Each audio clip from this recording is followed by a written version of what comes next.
Winston Churchill कहते हैं, फतह के बगैर बका मुमकिन नहीं है। चर्चिल यहां जंग और कौम की हिफाजत के तस्वुर को उजागर कर रहे हैं। चर्चिल के नजदीक अगर कोई कौम अपनी आज़ादी और शनाख्त को कायम रखना चाहती है तो उसे दुश्मन के खिलाफ हर कीमत पे कामयाबी हासिल करनी होगी। इंसानी नस्ल की तारीख दरअसल जंगों की तारीख है। ये इक़्तिबास इंसानी तहजीब के इर्तिक़ा पर चर्चिल के तनकीदी नज़रिए की अक्कासी करता है। वो कहते हैं कि इंसान की तरक्की के सफ़र में जंग एक मुस्तकिल अंसर रहा है, चाहे वो इक़्तिदार के लिए हो, सरहदों के लिए या नज़रियात के लिए। जंग में अज़म, शिकस्त में इनकार, फतह में फराग दिली और अमन में खैर ख्वाही होनी चाहिए। चर्चिल ने क़यादत और इखलाकी उसूलों की बुनियाद पर एक मुकम्मल फ़लसफ़ा पेश किया है कि एक बाशऊर कौम या लीडर हर हाल में एक आला किरदार का मुज़ाहरा करे। जो कौम अपना माजी भूल जाती है उसका कोई मुस्तक़बिल नहीं होता।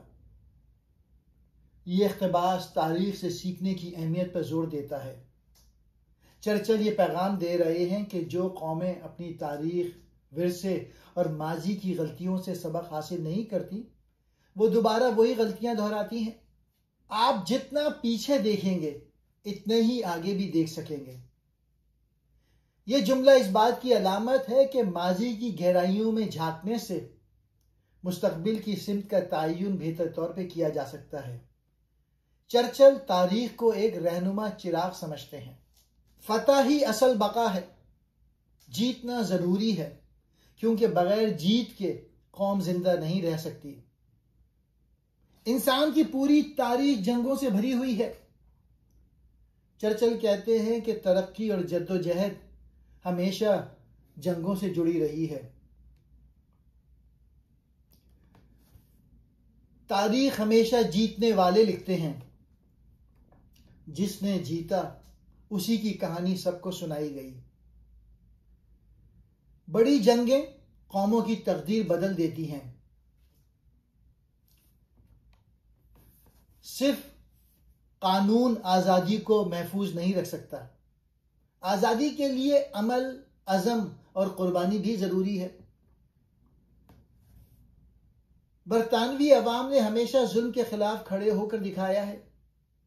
इंग्लिश लोग आज़ादी पसंद और बावकार कौम रहे हैं। क़यादत का असल इम्तिहान बहरान में होता है।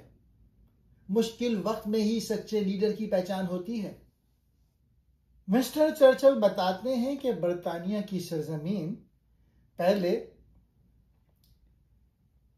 सेल्ट्स एंड ड्रूइड्स जैसे कबाइल से आबाद थी। उनकी अपनी रिवायात, मजहब और सकाफत थी। रोमियों ने बरतानिया पर कब्जा किया और यहाँ सड़कें, किले और कवानीन का निज़ाम मुतारिफ कराया। लेकिन ये कब्जा महदूद और जुज़वी था। उसके बाद रोमियों के बाद का खुला। जब रोमी चले गए तो बरतानिया पर हमला आवर होने लगे सेक्सिस, एंगल्स और ज्यूटस। ये वो कबाइल थे जो मौजूदा इंग्लिस्तान की बुनियाद बने। एंग्लो सेक्सिस दौर, ये दौर बरतानवी तहजीब की बुनियाद बना। चर्चिल इसे अज़म, जंग और तरक्की का दौर कहते हैं। इन कबाइल ने ज़बान, कानून और बादशाहत के उसूल कायम किए। वाइकिंग्स हमले, नॉर्वे और डेनमार्क से आने वाले वाइकिंग्स ने बरतानिया पर हमले किए, लेकिन मुकामी हुक्मरानों ने मज़ाहमत की। खास तौर पर किंग अल्फ्रेड द ग्रेट ने वाइकिंग्स को शिकस्त देकर इंग्लैंड की हिफाजत की। नॉर्मन फतह, ये किताब का एक अहम तरीन मोड़ है। विलियम द कॉन्करर ने नॉर्मंडी, फ्रांस से आकर जंग हेस्टिंग में फतह हासिल की। इस वाक़े ने इंग्लिश ज़बान, सकाफत और सियासत को गहरे तौर पर बदल दिया। मिडिल एजेस और बादशाहत की जद्दोजहद, चर्चिल बताते हैं किस तरह शाही खानदानों ने ताकत की कशमकश की। मैग्ना कार्टर 1215 की अहमियत को उजागर किया गया है, जो बादशाह की ताकत को महदूद करने की पहली कोशिश थी। 100 साला जंग और दाखिली इख्तलाफात इंग्लैंड और फ्रांस के दरमियान 100 साल जंग 1337 से 1453 तक लड़ी गई, जिसने मईशत, कौम परस्ती और फौजी निज़ाम को मुतासिर किया। चर्चिल के मुताबिक बरतानिया की तारीफ सिर्फ जंगों या बादशाहों की कहानी नहीं, बल्कि ये कानून, आज़ादी और कौमी तशख़्ख़ुस की तरक्की की कहानी है। नई दुनिया इत्तेफाक से नहीं मिलती, बल्कि बहादुर नज़रिए से दरियाफ्त होती है। ये इक़्तिबास उन मुहिम जो लोगों की हौसला अफजाई करता है, जिन्होंने नामुमकिन को मुमकिन बनाया। तलाश का अमल ही सल्तनत की शुरुआत होता है। नक्शा हाथ में लेकर निकलने वाले एक दिन पूरा बर्रे आजम का मालिक बन जाता है। समंदर ने आजादी भी दी, ताकत भी और खतरा भी। चर्चिल समंदर को दुनिया के बदलने वाला दरवाजा समझते हैं। जो समंदर पार गए वो भाग नहीं रहे थे, वो नई शुरुआत कर रहे थे। ये इक़्तिबास अमरीकी बर्रे आज़म की इब्तिदा और जज्बा तामीर नौ को जाहिर करता है। चंद पुरअज़म अफराद लाखों की तकदीर बदल सकते हैं। चर्चिल की क़यादत का अक़ीदा, बड़ी तब्दीली हमेशा छोटे गुरोह से आती है। जहां लोगों को इबादत और मेहनत की आज़ादी मिले, वहीं आज़ादी ने जड़ पकड़ी। अमेरिका और बरतानिया में मजहबी आज़ादी को बहुत अहम मुकाम हासिल था। अमरीकी कॉलोनियां मिजाज में अंग्रेज लेकिन रूह में नई थीं। ये इक़्तिबास अमेरिका की आज़ाद शनाख्त की बुनियाद बयान करता है। बाहर के जुल्म ने घर की आज़ादी को और कीमती बना दिया। चर्चिल आज़ादी की कदर को बैरूनी जुल्म से जोड़ते हैं। तारीख बहादुरी और विजन को इनाम देती है, आराम को नहीं। यह इक़्तिबास उन लोगों खिराज तहसीन है जिन्होंने खतरा मोल लिया। अंग्रेजी बोलने वाली अक़वाम की तकदीर आज़ादी से जुड़ी हुई है। चर्चिल की नज़र में उन कौमों की ताकत उनकी आज़ादी पसंद फितरत में है। अंग्रेजी बोलने वाली अक़वाम की तारीख, जिल्द दोयम, नई दुनिया। नई दुनिया क्या है? यह जिल्द उस वक्त की कहानी है जब यूरोप से निकलकर अंग्रेज कौम ने अमेरिका और दूसरी नई सरजमीनों की तरफ कदम बढ़ाया था। रिफॉर्मेशन और मजहबी तब्दीली 1500। चर्चिल बताते हैं कि यूरोप में मजहब के नाम पर शदीद कशमकश चल रही थी। प्रोटेस्टेंट और कैथोलिक के दरमियान लड़ाइयाँ। उसके बाद इंग्लैंड का उरूज। मलका एलिज़ाबेथ अव्वल के दौर में इंग्लैंड ने ताकत हासिल की, बहरी फतवात की और दुनिया की बड़ी कुव्वतों में शामिल हो गए। फिर स्पेन से जंग। 1588 में अंग्रेजों ने ताकतवर हिस्पानवी बहरी बेड़े को शिकस्त दी। चर्चिल इसे आज़ादी की एक बहुत बड़ी जीत करार देते हैं। नौ आबादियाती दौर, कॉलोनिज्म। अंग्रेज अमेरिका, कैरिबियन और हिंदुस्तान तक पहुंच गए। यहां से नई दुनिया का आगाज होता है। जेम्स टाउन अमेरिका में पहली मुस्तकिल अंग्रेजी कॉलोनी बनी। उसके बाद वो कौमों की तश्कील। ये दौर वो वक्त है जब अंग्रेजी ज़बान, कानून और तर्ज हुकूमत नई ज़मीनों में फैलना शुरू हुआ, जिसका असर आज भी जारी है। नई दुनिया सिर्फ ज़मीन का टुकड़ा नहीं, बल्कि ख्याल, अक़दार और हुर्रियत की अलामत है। अंग्रेजी कौम ने जब नई सरजमीनों पर कदम रखा तो वो सिर्फ ज़मीन नहीं बल्कि निज़ाम, कानून और जमहूरियत भी साथ लाई। जब इंग्लैंड ने समंदर पार कदम रखा तो सिर्फ जहाज नहीं, ख़यालात भी सफ़र पर निकले। विंस्टन चर्चिल बताते हैं कि कैसे मलका एलिज़ाबेथ के दौर में अंग्रेज कौम ने हिस्पानवी ताकत को चैलेंज किया, नई ज़मीनें दरियाफ्त की और अमेरिका में पहला अंग्रेजी शहर बसाया। यह सिर्फ ज़मीन की तलाश नहीं थी, ये आज़ादी, कानून और जमहूरियत का आगाज़ था। ये थी नई दुनिया जो आज की दुनिया को शक्ल देती है। दूसरी जिल्द के अंदर वो नए दौर का आगाज़, टूडोर डायनेस्टी के मुतालिक बयान करते हैं। किताब का आगाज हेनरी 7 से होता है, जिसने 1485 में जंगे बॉसवर्थ की जीत कर बादशाहत की बुनियाद रखी। चर्चिल इसे इस्तेहकाम और तंजीम का दौर करार देते हैं, जिसने इंग्लैंड को इंतशार से निकाला। उसके बाद वो हेनरी 8, जिन्होंने चर्च से अलहदगी इख्तियार की।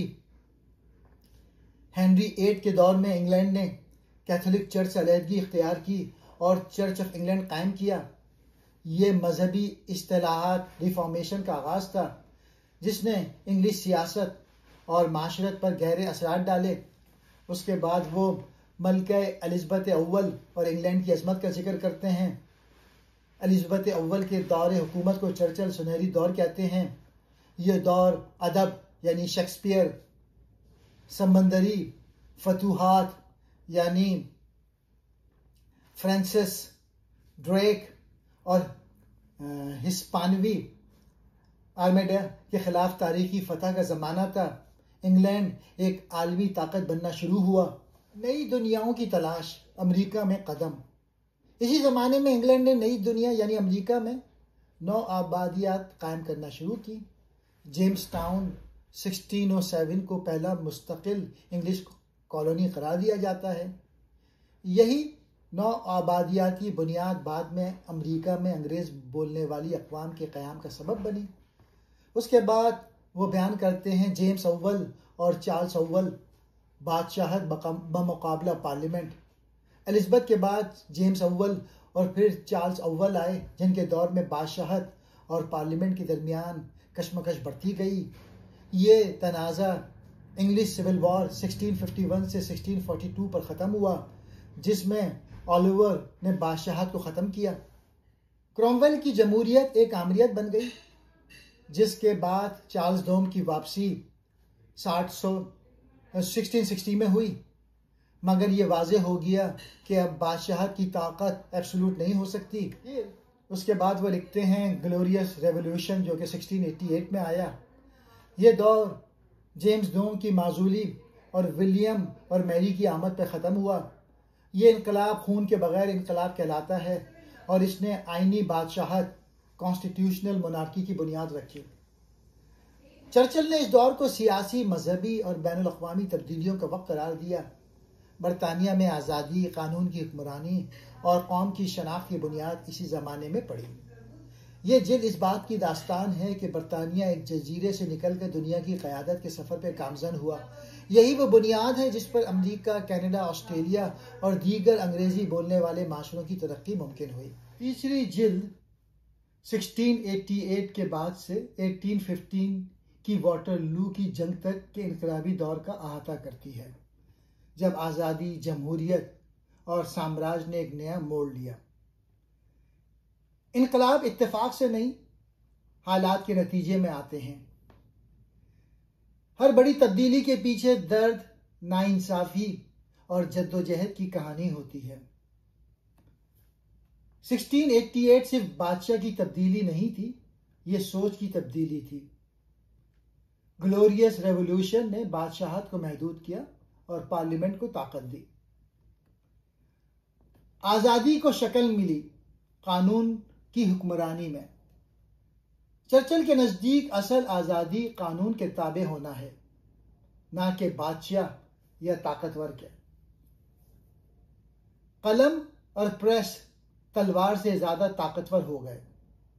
इल्म और खबरों ने सियासत और अवाम को बदलने की ताकत हासिल की। जब अवाम को अपनी आवाज मिलती है तो सल्तनतों को सुनना पड़ता है।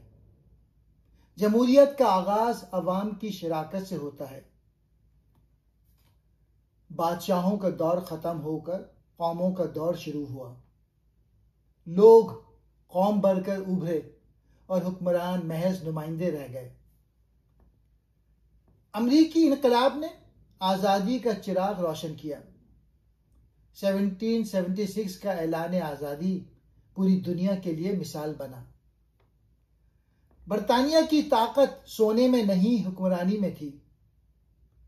चर्चिल के नज़दीक इंसाफ और कानून सल्तनत की असल बुनियाद थे। पार्लियामेंट की ताकत अवाम का फ़ख्र बन गई। चर्चिल जमहूरियत को एक कौमी विरसा समझते हैं। इनकलाब की आग में कौम का किरदार ढलता है। मुश्किल वक्त कौमों को बनाता है या बखेर देता है, फैसला कुर्बानी पे होता है। द एज ऑफ रेवोल्यूशन यानी इनकलाबी दौर क्या था? ये वो दौर था जब दुनिया में बगावतें, जंगें और नई सोच जन्म ले रही थी और अंग्रेजी कौम इस सब के बीच में खड़ी थी। बरतानिया का सियासी इर्तिका। 18वीं सदी में बरतानिया में पार्लियामेंट को बादशाह से ज्यादा ताकत मिलने लगी। ये जमहूरियत की जड़ें मजबूत होने का वक्त था। उसके बाद अमरीकी इनकलाब। विंस्टन चर्चिल तफसील से बयान करते हैं कि कैसे बरतानिया के खिलाफ अमरीका ने 1776 में आज़ादी का ऐलान किया और नई रिपब्लिकन रियासत कायम की। उसके बाद फ्रांसीसी इनकलाब। चर्चिल फ्रांस में इनकलाब को पुरतशद्दुद और इंतशार अंगेज समझते हैं, जबकि अमरीकी इनकलाब को नज़्म ज़ब्त वाला। नेपोलियन की फतूहात। नेपोलियन की आमद ने यूरोप का नक्शा बदल दिया और बरतानिया को एक कौमी इत्तेहाद और बहरी ताकत के तौर पर उभरने पर मजबूर किया। बरतानवी बहरी ताकत। चर्चिल नेल्सन की क़यादत में ट्रफलगर की जंग को बरतानिया की सलामती का संग मील करार देते हैं। चर्चिल का पैगाम यह था कि यह दौर सिर्फ तोपों और ताज का नहीं था, यह नजरियात का टकराव था। अंग्रेजी बोलने वाली कौमों ने आज़ादी, कानून और अकल पर मबनी हुकूमत को दुनिया में फैलाया। 18वीं सदी में दुनिया बदल रही थी। इनकलाब, बगावत और आज़ादी की लहर ने सब कुछ हिला दिया। बरतानिया ने पार्लियामेंट को ताकत दी, अमेरिका ने आज़ादी हासिल की और फ्रांस में तख्त उलट गए। चर्चिल बताते हैं कि ये सिर्फ जंगें नहीं थी, बल्कि ये एक नई दुनिया के ख्वाब थे। इनकलाबी दौर में अंग्रेजी कौम ने सीखा कि असल ताकत बंदूक नहीं, नजरिया और इंसाफ है। चर्चिल की तीसरी जिल्द का मौजू सियासी, फौजी और सोशो माशी इनकलाबात जो बरतानिया, अमेरिका और दीगर अंग्रेजी बोलने वाली अक़वाम को शक्ल देते हैं। ग्लोरियस रेवोल्यूशन के असरात। किताब का आगाज 1688 की ग्लोरियस रेवोल्यूशन से होता है, जब विलियम और मैरी ने तख्त संभाला और बरतानिया में आईनी बादशाहत मजबूत हुई। अब बादशाह की ताकत कानून और पार्लियामेंट के ताबे हो गई, जिसने जमहूरियत का बीज बोया। उसके बाद वो लिखते हैं पार्लियामेंट की ताकत और सियासी इर्तिका। चर्चिल बताते हैं कि 18वीं सदी में पार्लिमानी निज़ाम मजबूत हुआ। वजीर आजम जैसे रॉबर्ट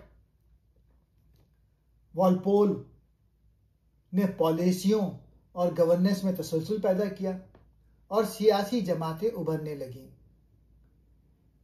इज्तिमाई फैलाव और अमेरिका की आज़ादी। इस दौरान इंग्लैंड ने अमेरिका, भारत और दीगर खित्तों में नौ आबादियाती वसअत पाई, लेकिन अमरीकी नौ आबादियात में आज़ादी की ख्वाहिश उभरी जो 1776 में अमरीकी इनकलाब पे मबनी थी। चर्चिल ने इस जद्दोजहद को अफसोसनाक मगर फितरी करार दिया। उसके बाद वो लिखते हैं अमरीकी इनकलाब, अमेरिकन रेवोल्यूशन। अमरीका में टैक्स के बगैर नुमाइंदगी नहीं जैसे नारे मकबूल हुए। जॉर्ज वॉशिंगटन की क़यादत में अमरीका ने बरतानिया को शिकस्त दी। चर्चिल ने अमरीकी कौम के क़याम को इंग्लिश उसूलों की फतह कहा, ना कि शिकस्त। के बाद वो फ्रांसीसी इनकलाब और यूरोपीय जंगों का जिक्र करते हैं। 1789 में फ्रांसीसी इनकलाब आया जो यूरोप में एक भूचाल था। चर्चिल ने इस इनकलाब को खून रेस और नजरियाती इंतहा पसंदी से भरपूर करार दिया, जो बिल आखिर नेपोलियन के ज़हूर पे मुंतनिज हुआ। नेपोलियन की जंगें और बरतानवी मज़ाहमत। बरतानिया ने नेपोलियन के खिलाफ भरपूर मज़ाहमत की। ड्यूक ऑफ वेलिंगटन और नेल्सन जैसे फौजी हीरोज ने फ्रांसीसी फतूहात को रोका। वाटरलू 1850 की फतह के बाद बरतानिया एक यूरोपीय सुपर पावर बन गया। तीसरी जिल्द बताती है कि किस तरह इनकलाबी सियासी, फिक्री और जंग ने आज़ादी, पार्लिमानी निज़ाम और कौमी खुद मुख्तारी को फ़रोग़ दिया। चर्चिल अंग्रेज़ी बोलने वाली अक़वाम को जमहूरियत और कानून की हुक्मरानी के नुमाइंदा समझते हैं। जिल्द सोम की कहानी इस बात की है कि किस तरह इंग्लैंड से निकलकर ये इक़्तिदार अमरीका और दीगर अक़वाम तक पहुँचे। ये दौर जमहूरियत, जदीद कौमों और आलमी ताकत के क़याम का दौर था जिसने जदीद दुनिया की बुनियाद रखी। चौथी जिल्द ये 19वीं सदी के जमहूरी इर्तिक़ा, बरतानवी सल्तनत के उरूज, अमरीकी खाना जंगी और सनती इनकलाब जैसे बड़े वाक़े का अहाता करती है। चर्चिल लिखते हैं, जमहूरियत कोई तोहफा नहीं, ये एक जिम्मेदारी है। चर्चिल याद दिलाते हैं कि अवामी हुकूमत को संभालने के लिए शऊर और फर्ज शनासी ज़रूरी है। एक कौम की अजमत उसके इदारों में होती है। चर्चिल के मुताबिक मजबूत अदलिया, पार्लियामेंट और कानून ही असल ताकत है। अंग्रेजी बोलने वाली दुनिया ने साबित किया कि आज़ादी और कानून साथ चल सकते हैं। यह इक़्तिबास मगरबी जमहूरियत के तवाज़ुन की तारीफ है। सल्तनत तो तौसी थी, मगर अवाम का ज़मीर इससे भी बड़ा हो गया। इंसानी हुकूक और इंसाफ की आवाज़ सल्तनत से ज़्यादा अहम हो गई। सनत ने दुनिया को उससे ज़्यादा बदला जितना जंग ने बदला था। यह इक़्तिबास सनती इनकलाब की अहमियत को बयान करता है। तकदीर को तलवार नहीं, वोट बनाता है। जमहूरियत की ताकत वोटरों के हाथ में है, ना कि बादशाह के। अमरीकी खाना जंगी सिर्फ हथियारों की नहीं, नजरियात की जंग थी। चर्चिल गुलामी के खात्मे और इत्तेहाद की जद्दोजहद को मरकज बनाते हैं। अमन कमजोरी नहीं, अक्लमंदों की ताकत है। ये इक़्तिबास अमन पसंदी की अजमत बयान करता है। जमहूरियत वहीं फलती फूलती है जहां आम आदमी बोलने की हिम्मत करता है। इजहार राय ही जमहूरियत की जान है। अंग्रेजी बोलने वाली अक़वाम का विरसा सल्तनत नहीं, आज़ादी है। चर्चिल के मुताबिक असल सरमाया नौआबादियात नहीं, जमहूरियत और आज़ादी है। चौथी जिल्द उन तारीखी मराहिल को बयान करती है जब अंग्रेजी बोलने वाली कौमें जमहूरियत, आज़ादी और तरक्की की क़यादत करने लगीं, खासतौर पर बरतानिया, अमरीका और दौलत मुश्तरका। बरतानवी जमहूरियत का इर्तिक़ा। चर्चिल बताते हैं कि बरतानिया ने सनती इनकलाब, इस्तिलाहात और पार्लिमानी ताकत के ज़रिए दुनिया में सबसे मुस्तहकम जमहूरियत कायम की। उसके बाद वो लिखते हैं, अमरीका का उरूज। अमरीका ने ग़ुलामी के खात्मे, शहरी जंग यानी सिविल वॉर और आइनी तरक्की के ज़रिए अवामी हुकूमत को मुस्तहकम किया। उसके बाद दौलत मुश्तरका का क़याम। ऑस्ट्रेलिया, कनाडा, न्यूजीलैंड और जनूबी अफ्रीका ने बरतानवी असर के तहत अपनी अलग शनाख्त और जमहूरी निज़ाम कायम किया। फिर जमहूरियत बमुकाबला आमरीत।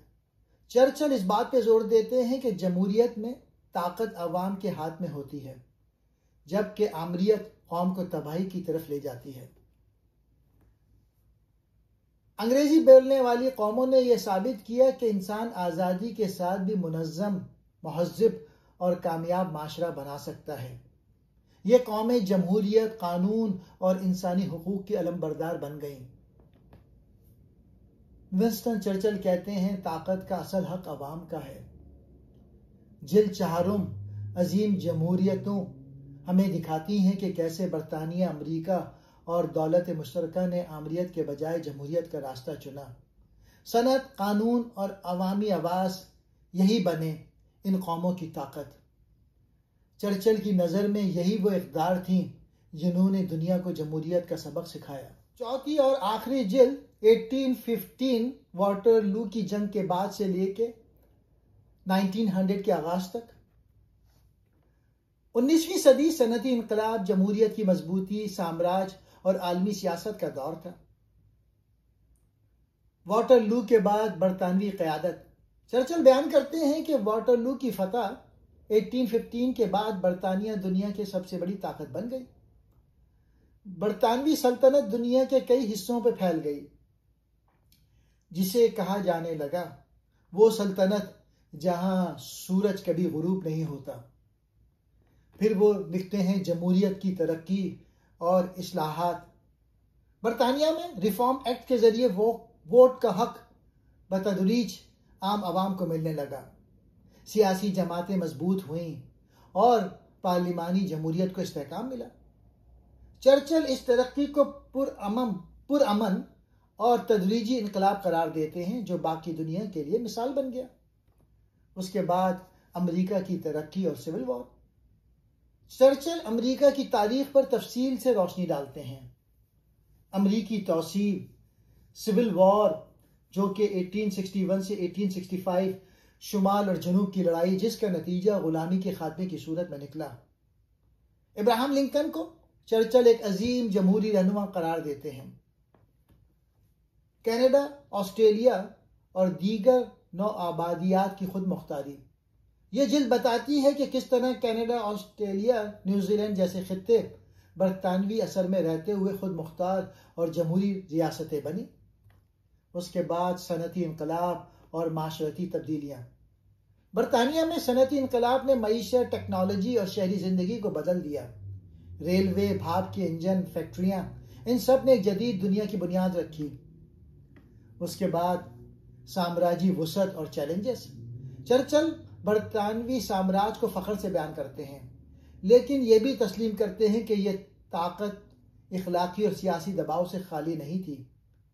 यह जिल्द साम्राज्य और आज़ादी के दरमियान तवाज़ुन की कोशिशों को भी बयान करती है। विंस्टन चर्चिल इस जिल्द में यह पैगाम देते हैं कि अंग्रेजी बोलने वाली अक़वाम ने जमहूरियत, कानून और आज़ादी को दुनिया के सामने मिसाल के तौर पर पेश किया। दी ग्रेट डेमोक्रेसीज इस कहानी के ख़िताम है जहां बरतानिया, अमरीका और दीगर अक़वाम ने आज़ादी, इंसाफ और तरक्की की राहें चुनी। ये जिल्द एक जमहूरी, सनती और आलमी दुनिया के आगाज़ की दस्तावेज़ है।